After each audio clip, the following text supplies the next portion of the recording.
वालेकुम स्टूडेंट, कैसे हैं आप सब। आज हम लोगों ने अपना नेक्स्ट टॉपिक डिस्कस करना है which one is the how DNA codes protein structure, कि डीएनए प्रोटीन का स्ट्रक्चर किस तरह से कोड करता है। इसमें फ्रेडरिक सेंगर जो है, इसका काम बहुत ज़्यादा इम्पोर्टेंट है, बहुत नुमाया काम इसने किया था। इसने 1953 में एक सीक्वेंस किया। इंसुलिन जो है ये एक प्रोटीन है जो कि अमाइनो एसिड से मिलकर बनती है। इंसुलिन के अंदर 51 अमाइनो एसिड्स होते हैं। अब इसने जो है सीक्वेंस किया, इसने बताया कि इंसुलिन में दो चेन्स होती हैं, अल्फ़ा और बीटा। अल्फ़ा के अंदर 30 और बीटा के अंदर 21 अमाइनो एसिड्स जो हैं वो मौजूद होते हैं। जैसे ही एफ सेंगर ने काम किया, इसके बाद जो है ये वर्नर जो है ये इंग्राम इसने काम किया 1956 में।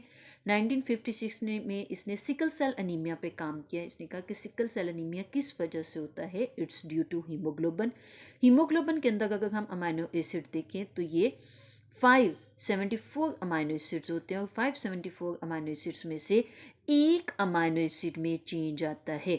एक अमाइनो एसिड जो है, जो कि ग्लूटामिक एसिड आना चाहिए, उसकी जगह पे वेलिन आ जाता है और इसकी वजह से सिकल सेल अनीमिया हो जाता है।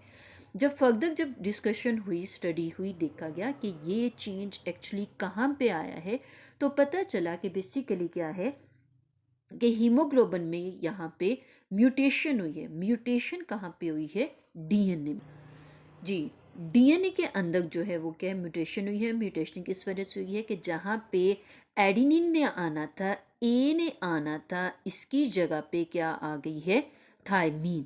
ठीक है, ए की जगह पे थायमीन आई है और इस थायमीन के आने की वजह से क्या हुआ है कि ओवरऑल वहाँ पे ग्लूटामिक एसिड और वेलानिन में कन्वर्जन हुई है और उसकी वजह से सिकल सेल अनीमिया हुआ है। जब ये एक डिज़ीज़ सिकल सेल अनीमिया जब सामने आई, तो फिर ज़रूरत पेश आई कि हम लोग डिस्कशन करें, स्टडी करें कि आया कि जीन कैसे कोड करती है, प्रोटीन फॉर्मेशन किस तरह से होती है। इसको डिस्कस किया गया। तो बेसिकली इनकी फॉर्मेशन के जो हैं वो दो स्टेप होते हैं। पहला स्टेप जो है हमारे पास क्या है? ट्रांसक्रिप्शन है। ट्रांसक्रिप्शन में क्या होता है? डीएनए कन्वर्ट होता है आरएनए में। और जबकि दूसरा स्टेप ट्रांसलेशन है, जिसमें आरएनए से क्या बनता है? प्रोटीन बनती है। और इनको कलेक्टिवली कहते हैं सेंट्रल डॉग्मा।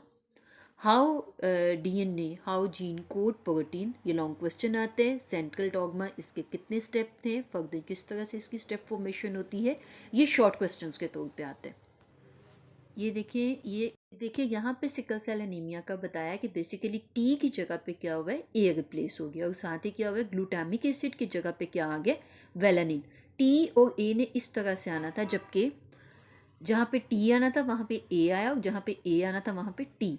इसकी वजह से ग्लूटामिक एसिड की जगह पे क्या आ गया? वेलानिन। और इसकी वजह से सिकल सेल अनीमिया जो है ये रेड ब्लड सेल्स का डिसऑर्डर है। इसमें रेड ब्लड सेल्स की देखिए शेप, इस यहाँ पे देखिए ये राउंडेड फॉर्म में, यहाँ पे देखिए रेड ब्लड सेल्स की शेप। इसका मतलब है कि ये डिसऑर्डर जो है वो क्या है? रेड ब्लड सेल्स को जो है वो डिस्टर्ब करता है।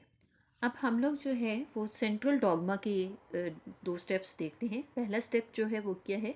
रेप्लिकेशन तो हो गई डीएनए की। अब डीएनए जो है वो क्या है? कन्वर्ट हुआ है आरएनए में। आरएनए पॉलीमरेज एंजाइम ने क्या किया है कि डीएनए को कन्वर्ट किया है आरएनए में। डीएनए सिंगल स्ट्रैंडेड है, आरएनए क्या है? डीएनए जो है वो डबल स्टैंडर्ड है, आरएनए क्या है? वो सिंगल स्टैंडर्ड है। यहाँ पे इसकी कन्वर्जन जो है वो हुई है।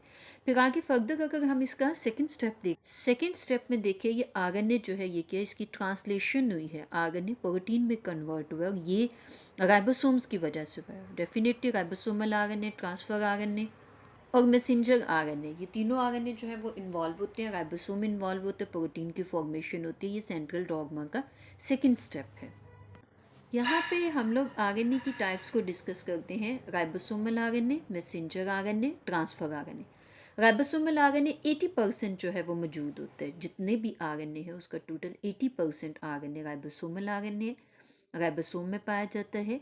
आरएनए जो है, मैसेंजर आरएनए जो राइबोसोमल आरएनए जो है ये असेंबलिश में हेल्पफुल होता है और पॉलीपेप्टाइड जो है वो क्या चेन बनाता है, प्रोटीन की फॉर्मेशन में हेल्पफुल होते हैं।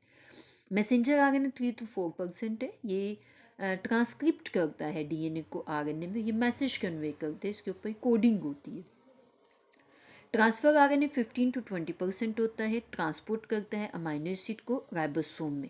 इस तरह से यहाँ पे होते हैं। लेट्स सपोज कि अगर यहाँ पे ये राइबोसोम है और राइबोसोम के अंदर जो है ये क्या मैसेंजर आरएनए है, और ऊपर यहाँ पे आके जो है वो क्या ट्रांसफर आरएनए अटैच होते हैं, ठीक है। फिर उसके बाद ह्यूमन सेल में अगर देखा जाए तो 45 टाइप्स के जो है वो ट्रांसफर आरएनए। ट्रांसफर आरएनए का फर्दर अगर हम लोग स्ट्रक्चर देखें, ट्रांसफर आरएनए स्ट्रक्चर के लिहाज से दो स्ट्रक्चर हैं इसके, 2 dimensional transfer RNA, 3 dimensional transfer RNA. Further इसको हम डायग्राम की मदद से देखते हैं जी। यहाँ पे देखें ये 2 डायमेंशनल है, 2 डायमेंशनल आरएनए के अकॉर्डिंग यहाँ पे जो है ये स्ट्रक्चर है इसका, जो कि बाद में एक्सेप्ट नहीं हुआ था, ठीक है। और ये आरएनए का स्ट्रक्चर है जो कि 3 डायमेंशनल है, और इसको हम लोग एल फॉर्म भी कहते हैं, ठीक है। यहाँ पे सिंपल अगर देखें तो ये आरएनए का स्ट्रक्चर है जो कि सिंगल स्टैंड है, और ये एल शेप है। एल शेप वाला जो है वो एक्सेप्ट किया गया था। तो ये दो आरएनए के स्ट्रक्चर हैं, 3 इसकी टाइप्स हैं, और ये आरएनए ट्रांसफर आरएनए का ये स्ट्रक्चर दिखाया हुआ है, which one is involve in the formation of protein. तो आज वाले लेक्चर में हम लोग कि किस तरह से जीन जो है वो कोड करती है उसको, प्रोटीन को, किस तरह से प्रोटीन में चेंज आता है। अगर जीन में म्यूटेशन आती है तो वो म्यूटेशन फाइनली कहाँ पे जाती है, आरएनए में, आरएनए से कहाँ पे जाती है, प्रोटीन में, और प्रोटीन फिर आगे जो भी बनाए, जैसे हीमोग्लोबिन प्रोटीन है, सिकल सेल एनीमिया उसकी वजह से हुआ, फर्दर आगे वो प्रोटीन जो भी स्ट्रक्चर बनाएगी उसमें प्रॉब्लम आएगी। इस लेक्चर को सुनिएगा, ठीक है। कोई भी अगर कोई इशू होते हैं या कोई भी कमेंट सेक्शन में हमें ज़रूर बताइएगा कि समझ आई है या नहीं आई।